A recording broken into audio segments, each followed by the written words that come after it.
നിലവിലെ ദേവികുളം മണ്ഡലം ത്രികോണ മത്സരത്തിന് കളമൊരുങ്ങി എന്ന് വേണം പറയാൻ. ഇത്തവണ ആർക്കൊപ്പമായിരിക്കും? ത്രികോണ മത്സരം എന്ന് പറയാൻ പറ്റില്ല. LDF UDF, അതിൽ UDFിന്റെ കൂടിയിലാണ് ജനങ്ങൾ.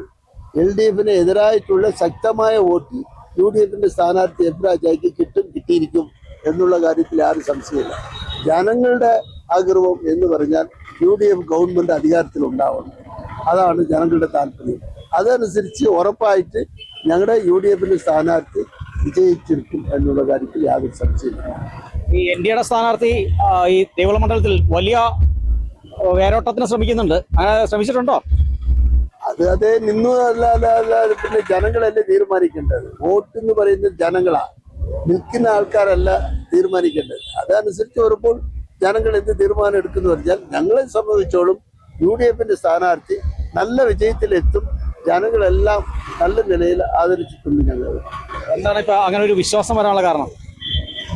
LDF ഗവൺമെന്റ് ചെയ്തിരിക്കുന്ന ഈ 10 കൊല്ലത്തേക്ക് ചെയ്തിരിക്കുന്ന അക്രമ രാഷ്ട്രീയം, അക്രമ ഗവൺമെന്റ്, ആ ഗവൺമെന്റ് ജനങ്ങൾക്ക് വേണ്ടി ഒരു നന്മയും ചെയ്തിട്ടില്ല.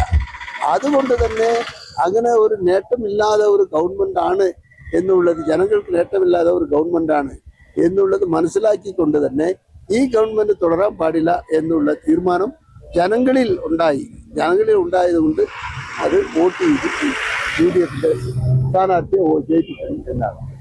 ഈ പ്രാവശ്യം മണ്ഡലം UDF കൈയടക്കുമെന്നാണ് പറയുന്നത്. ഉറപ്പാണ് ഈ പ്രാവശ്യം മണ്ഡലം UDFിന്റെ കയ്യിലായിരിക്കും. ജനങ്ങൾ വിജയിച്ചിരിക്കും. ഏതായാലും ഇത്തവണ ദേവികുളം മണ്ഡലം UDFിനൊപ്പം ആയിരിക്കുമെന്നത് തന്നെയാണ് UDF നേതാക്കളുടെ ഒരു പ്രതീക്ഷ. ക്യാമറമാൻ AP രാജയ്ക്കൊപ്പം ബിനീഷ് ആന്റണി, കേരള വിഷൻ ന്യൂസ്, ഇടുക്കി.